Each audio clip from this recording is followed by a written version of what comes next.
Muchas gracias a todos por aguantar hasta esta hora este largo día de metros andaluces, ¿no? Me comunican que no hay ninguna pregunta y eso me da un poco de miedo, porque como decíamos en mi época de la escuela, o todo estaba tan claro que no hace falta preguntar nada, o tan oscuro que da miedo preguntar, ¿no? Bien, yo supongo que es más bien lo primero. Ha quedado bastante claro la intención de todas las ponencias, ¿no? Y creo que poco tenemos que añadir. Como me toca el apartado de conclusiones, que está dentro de antes de pasar a la clausura, yo quería lanzar aquí a todos los que habéis aguantado, como digo, y habéis resistido todo este día de exposición, fundamentalmente técnica, pero que creo que ha sido de gran profundidad, unas ideas a modo de conclusión que creo que son el nexo común, a mi modo de ver, y que quiero compartir con vosotros, de lo que hoy hemos visto aquí. La primera, no podía ser de otra manera, yo diría necesidad esencial, como decía Vicente Domine hoy, para mantener vivas nuestras ciudades de futuro, de que el transporte público en las ciudades tenga un papel predominante y ese transporte público sea sostenible dentro de lo que es también el ámbito, por supuesto, social y económico. Entendiendo como transporte público no una sola modalidad, sino evidentemente los metros pesados tradicionales, los metros ligeros que estamos hablando ahora, o los tranvías, o lo que podría ser los transportes de plataforma reservada. Y eso es para cualquier ciudad, creo que ese es el ejemplo de lo que hemos estado viendo hoy, que tenga un tamaño medio, para lo que es el mundo, podría decir, y perdonadme los sevillanos, soy de Granada, todavía es más pequeña, ¿no? Pero sobre todo Granada, Sevilla, ciudades que son medianas y grandes ciudades o grandes urbes, como podría ser Londres, que acabamos de ver ahora al final. Está claro que, por tanto, este transporte público, al menos en ciudades de este tamaño, independientemente del terreno en el que estén emplazadas, del tamaño, como acabo de decir, y del medio físico o medioambiental que tengan, yo diría que condiciones socioeconómicas, parece ser, insisto, que hay una necesidad esencial de que el transporte público sea un transporte público sostenible, esté implantado en esas ciudades. La segunda idea sería que la eficacia, y eso ya es para nosotros los técnicos, porque claro, la decisión de tener un transporte público tiene que ser política, no nos debemos de engañar, pero tiene que ser política dentro de unos condicionantes económicos y financieros que lo permitan, ¿no? Pero lo que también tendrían que dejarnos los políticos, como hoy hemos visto aquí, es que el desarrollo fuera de esas ideas y una vez tomada esa decisión, fuera con criterios de racionalidad técnica y no con otro tipo de criterios, ¿no? Pues bien, en el desarrollo ese, en esa eficacia, para lograr la eficacia de captación de tráfico y, sobre todo, la sostenibilidad económica de este transporte público, hay que intentar que las soluciones que hagamos los técnicos sean atractivas en facilidad y comodidad y brevedad de los recorridos que tengan que hacer los usuarios. Eso implica que la solución subterránea, cuando sea necesario hacerlo en núcleos históricos, pues se haga. No por decir que va a tener riesgo y que va a ser imposible no abordarla. Y ahora hablaré de lo siguiente. Hoy hemos visto cómo se han podido hacer soluciones en ambientes de ese tipo que no han causado, por lo menos, problemas que no sean abordables y hoy día, con los medios que tenemos, todavía más. Ese desarrollo y esa eficacia en el desarrollo para captar el público debe de llevar a unos accesos seguros y rápidos, de manera que los trayectos de acceso sean proporcionales y estén proporcionados con lo que son la duración del trayecto medio que hay en cada ciudad. Lo decía muy bien y muy claro esta mañana Miguel Ángel. No es lo mismo estar 20 minutos para llegar a una estación de metro en Madrid, que los trayectos son mucho más largos, que en Málaga, que son mucho más cortos y que un trayecto dura menos de esos 20 minutos. Y luego también es muy importante la conectividad, sea modal del propio sistema de transporte o intermodal con otros sistemas de transporte. Y ahora vamos a lo que más me gusta, porque en ello estoy, que es que la construcción de las soluciones subterráneas, como acabo de decir antes, hoy día es posible en todos los terrenos y entornos urbanos.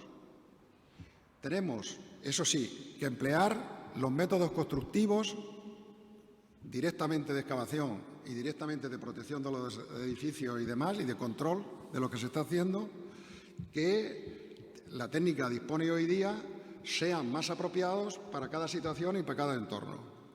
Y, desde luego, que es la segunda parte, que es muy importante y a veces se olvida, si estamos en un ambiente urbano, que no solo el método constructivo y los demás métodos son importantes, sino hay que ver el entorno que tenemos, qué situación, que también se ha dicho aquí, de vulnerabilidad o de sensibilidad tiene a ese efecto. Porque si va a haber algún efecto, mejor es concentrar ese posible efecto en un foco que podamos actuar, como dirían los militares, de una manera contundente y rápida, que no llegar y hacerlo y propagarlo en una situación más extensa. Con esto quiero decir que a veces en sitios históricos es mucho mejor hacer un túnel muy superficial, que afecte a muy pocos edificios, que no muy profundo, que va a afectar a muchos más edificios, que sería el caso aquí en Sevilla, si nos vamos a la Marga y a sitios muy profundos, ¿no? Y por último, yo diría que, y eso es un brindis a lo que está haciendo ahora la Junta, la Consejería y la Agencia, que no olvidemos que la sostenibilidad económica en cualquier medio de transporte público aumenta con el tamaño de la red y del número de estaciones, y por tanto con el número de viajeros que lo usan. De modo que yo creo que en común todas las presentaciones que hemos tenido aquí, desde México, pasando por Londres, por Toulouse y luego aquí en Andalucía, creo que estos principios generales son válidos. Aquí habrá un turno si alguno quiere constatarlo, quiero decir contrariarlo o modificarlo o apostillarlo antes de que podamos proceder a la clausura. ¿Hay alguien que quiera aportar algo más? Tenemos unos micrófonos, creo, para que se pueda intervenir.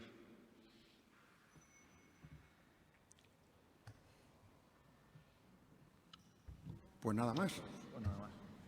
Muy bien. Gracias a todos por vuestra atención. Muchas gracias, Pedro. Una vez más brillante. Ahora en las conclusiones, ¿no? En esta mesa de clausura, en primer lugar, damos la palabra a Joaquín Egea, presidente de ADEPA, para que nos diga unas palabras de comienzo de esta mesa de clausura. Joaquín, por favor.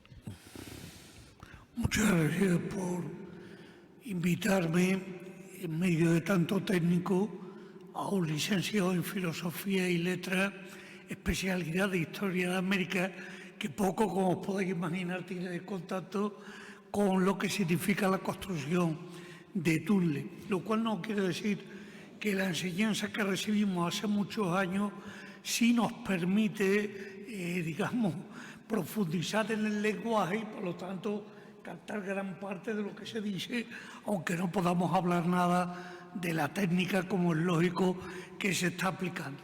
Sí quiero aplicar aquí el sentido común, porque además de agradeceros la invitación a estar, creo que es necesario muchas veces también la reflexión de la sociedad, la reflexión de aquello que, por ejemplo, en esta sociedad pues, nos interesa patrimonial, fundamentalmente, nos interesa la conexión entre lo que es la movilidad, lo que es la construcción e ingeniería de estos temas, ¿verdad?, y la conservación del patrimonio de lo mismo. De todo lo que habéis hablado, he deducido 4 ideas que me gustaría que, si puedo, quede entre ustedes, ¿no? Una primera es la necesidad de que cuando se va a construir algo, ¿verdad?, se va a hacer cualquier estudio o cualquier movimiento, metro, tranvías ligero, etcétera, hay que tener en cuenta muy claramente los datos de movilidad. Muchas veces me he encontrado con obras que estaban hechas o estaban pensadas sin haber hecho unos estudios previos muy fuertes de movilidad. Y es curioso además que esos estudios de movilidad no suelen coincidir con el periodo donde se desarrollan los planes especiales de trabajo en la ciudad, ¿verdad?, de urbanismo en la ciudad. El plan aquí especial de Sevilla, primero que yo recuerdo y que he vivido más, fue el de 1987, y como ustedes recuerdan, hasta mucho más tarde no se emprendió la línea 1. En el plan posterior, que fue del 2006, no se hablaba prácticamente nada de cuáles tendrían que ser las formas de movilidad. O sea, por un lado fueron los estudios del metro, del movimiento, de la movilidad en la ciudad, y por el otro la presencia de los planes urbanísticos. Esto es de locura. Los planes urbanísticos, como los planes de movilidad, deben de corresponder a dar soluciones que nos encontramos, a lo que nos encontramos. Así, claro, surge que la línea 1 de Sevilla es una maravilla. Perdonadme el pareado tan malo, ¿verdad? ¿Por qué? Porque, hombre, leía o escuchaba a la persona que nos hablaba de Toulouse, y recuerdo que una de las primeras líneas, lo de Zaragoza, que buscaba era conexión con sanitarios, es decir, hospitales, Ciudad de la Justicia, grandes zonas donde hay gran movilidad de personas. Si ustedes piensan en la línea 1 de Sevilla, la única existente, queda fuera ahora mismo, y desde aquel tiempo, de los planes especiales de la futura Ciudad de la Justicia, de las dos grandes áreas sanitarias, de la universidad, por cierto, aquí en Sevilla demasiado dispersa y por lo tanto más difícil de atender. Nada de los grandes problemas de movilidad en Sevilla se resuelven con la línea 1, y no sé si la planificación de las 2, la 3, la 4 va compensada con esas necesidades fuertes que tiene no una movilidad, digamos, de trabajo industrial, sino estas grandes necesidades de la propia ciudad. Sería bueno de poderlo establecer, porque si no estamos perdidos. Se produce fracaso como el de la Avenida de la Constitución. Luchamos mucho en su momento, ADEPA, por la peatonalización de la misma, y nos encontramos que entre las dos líneas de tranvía ida y vuelta, el carril bici, los veladores, los peatones, prácticamente no tenemos sitio. El tranvía no es una buena solución, creemos, de verdad, para el centro de la ciudad. El tranvía debe de ser una solución más periférica que lo que es un centro de la calidad del sevillano, el malagueño, el granadino, muchos otros que nosotros hemos visto aquí, ¿verdad? Termino con ello, es pediros estas situaciones y pedir, hombre, que cuando se piense siempre el metro, se piense con un carácter, digamos, como es ahora mismo las conurbaciones, ¿no? La unión no solamente de lo que era la antigua Sevilla, sino que pensar en Alcalá de Guadaira, dos hermanas, que Alcalá de Guadaira lleva esperando, y parece que por fin vamos a tener solución, y me da una alegría tremenda. 20 años, hasta que, como en los antiguos de los gitanos, se pone una vía y la quitan al día siguiente, quedaba que esto ya tenga una solución, es extraordinario, porque Alcalá es uno de los grandes puntos, la movilidad con Alcalá es muy alta, lo mismo que sucede con Dos Hermanos o sucede con Aljarafe, que sí la línea 1 da una cierta solución a aquello, ¿no? Pediros estos elementos que cuando se sitúe a alguien, no recuerdo ahora mismo y desgraciadamente no lo he anotado, ¿no? Habla de cómo cada línea que se hace debe ir acompañada de un movimiento de arbolado, de una mejora, de una ampliación del arbolado. Esto creo que es fundamental, que no se piense solamente en la línea, sino se piense también en lo que pueda aportar a la mejora del medio ambiente de la ciudad, no solo rebajando la contaminación, sino creando nuevos espacios. Y sobre todo, tener presente que tiene 2000 años de historia, como lo tiene Málaga o como lo tiene Granada, y que por encima de la propia movilidad está el concepto o, digamos, la unión que tiene el individuo con su ciudad. Cuando no la tiene, la ciudad pierde todo lo que es su alma, que son las almas de los ciudadanos, ¿verdad?, en la que se pierde ahí.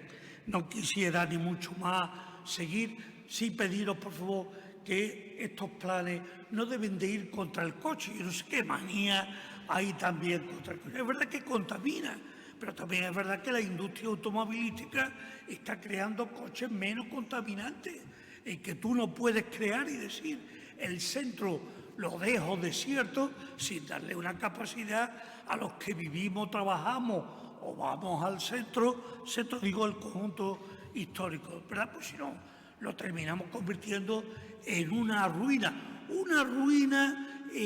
absolutamente no contaminante, pero bueno, una ruina, ¿verdad?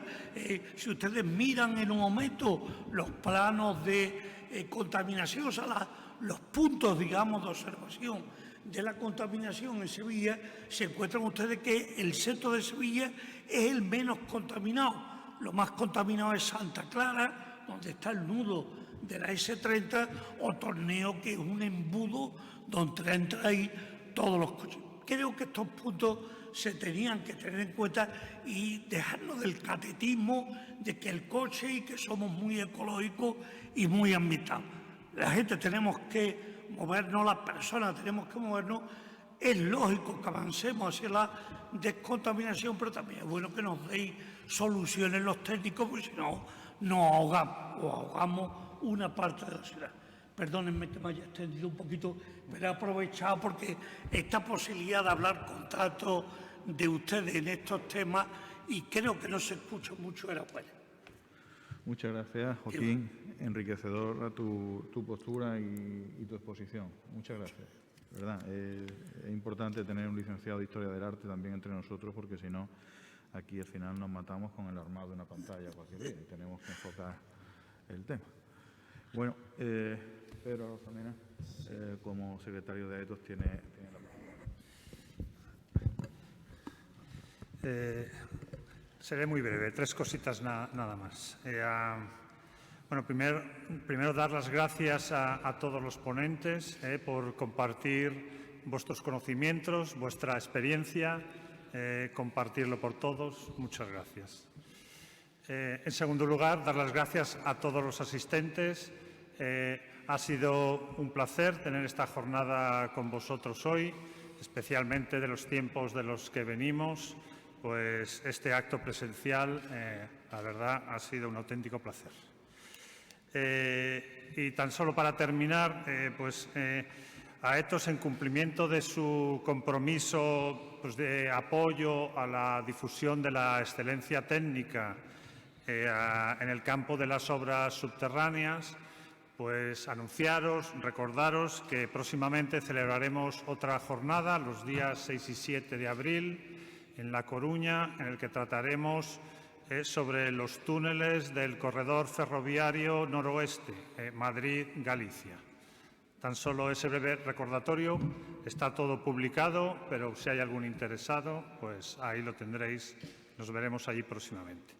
Y por parte de AETOS, pues nada más. Muchas gracias. Muchas gracias, Pedro. Allí estaremos en La Coruña, si Dios quiere, acompañando a AETOS. A mí, bueno, me corresponde clausurar esta jornada. Al ausentarse la consejera, pues el viceconsejero ha inaugurado y, bueno, pues aquí le queda suya, así que me ha tocado clausurar. Para mí es un honor. Tengo que dar las gracias a todos los asistentes, felicitaros por aguantar hasta las 6 de la tarde aquí, que no es poca cosa. Dar las gracias dentro de lo que me corresponde de la Agencia de Obra Pública al Departamento de Infraestructura, a todos los ponentes, al Departamento de Comunicación, que han colaborado con AETOS en este punto. Quiero citar rapidísimamente a los ponentes, a José Luis Alpañés, que nos ha preparado la génesis del Metro de Sevilla y aquellos incidentes que ocurrieron, que paralizaron la línea en el 83, Y también a Pedro Arozamena, con los detalles que nos ha explicado para cruzar el Guadalquivir y el detalle del kioscazo, al director general de movilidad, que nos ha expuesto la última fase de la línea 3 del metro de Sevilla, con los proyectos que tenemos preparados y el buen ritmo al que ha dicho, y es así, es cierto que viaja el tranvía de Alcalá con la licitación y adjudicación de talleres, cocheras, electrificación, a José María Rivera, nuestro director, para definir si la línea 2, qué altura, qué profundidad, qué cota tiene que llevar, si tendrá que llevar a cama o no, serán los retos que tendrá. Y tendremos que actualizar los proyectos. Miguel Ángel García Cañizares con la ponencia de Málaga, donde ha terminado el debate de la ciudad, de si hacía falta pantalladora o no, un debate que siempre ha existido en Málaga, pues yo creo que ha expuesto magníficamente que en este tramo la pantalladora no tiene cabida, sino el cut and cover. A Juan Herrera, con las 3 ampliaciones previstas en Granada, el metro de la Consejera. A Vicente Dómine, en Valencia, la solución de este tipo de subida media del metro, que exponencia mucho la vida y la calidad del servicio público y de la calidad de los que allí viven y la accesibilidad. Silvia Roldán, que nos ha contado que el 40% de los desplazamientos de la Comunidad de Madrid se producen con el metro, con lo cual tiene una gran responsabilidad y la alegría con la que lo lleva y la frescura, pues son rompedoras, ¿no? También el tren digital y la eficiencia del servicio. Y como Ana nos ha comentado el tema de cómo ha transformado la ciudad de Zaragoza el metro.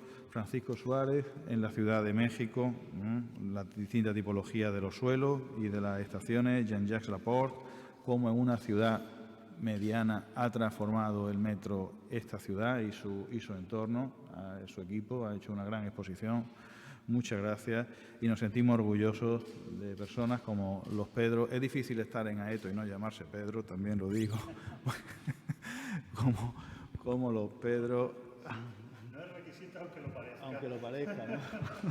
Pues la experiencia ha sido enriquecedora de ver los orígenes del cut and cover y ADEPA, pues seguiremos con los estudios de movilidad, así lo hacemos antes de hacer cualquier proyecto, pero aplicamos sensatez, que es muy importante. Yo, en este sentido, pues os quería dar las gracias, reiterar el saludo de la consejera. En un par de ocasiones me ha llamado a lo largo de las jornadas preguntándome que cómo iba, si iba bien, si estaba saliendo todo bien. La verdad que siempre se preocupa el detalle de cómo van las cosas en la consejería. Y también la defensa de este tipo de jornadas, que me lo habéis dicho muchos, ¿no?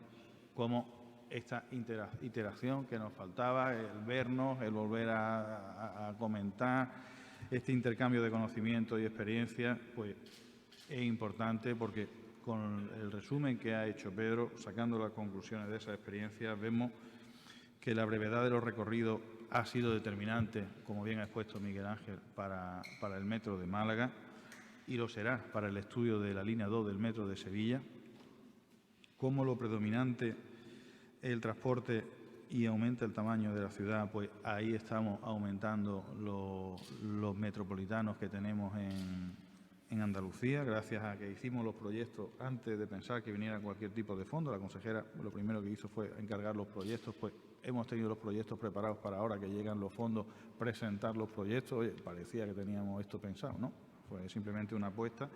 Y la conectividad intermodal, la línea 2, como bien ha dicho José María, será la línea intermodal, pero también lo hacemos en Granada, preparando esos parkings disuasorios y viendo dónde los podemos conectar mejor para toda la gente que nos viene de los pueblos de La Vega y demás, sacar coche del centro, aunque parezca una patología que tenemos, ¿no? Pero es verdad que son menos contaminantes, pero también es cierto que hoy por hoy el único medio de transporte que cada 4 minutos deja 200 personas en el centro sin interrumpir, hoy por hoy es el metro. Entonces, en las grandes ciudades y en los centros es imbatible. Yo no quiero interrumpiros ni molestaros un minuto más, simplemente agradeceros. Me habéis dicho muchos que esta jornada ha sido un éxito, pero ha sido un éxito porque vosotros habéis venido. Si no, pues no habríamos visto aquí Pedro tomando una cerveza los dos. Y ha sido gracias a vuestra asistencia y a querer participar y eso os lo agradecemos desde Aeto, desde la Junta de Andalucía. Así que muchas gracias y hasta otra ocasión. Muchas gracias.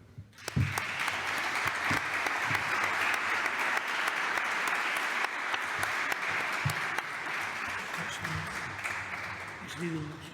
Sí.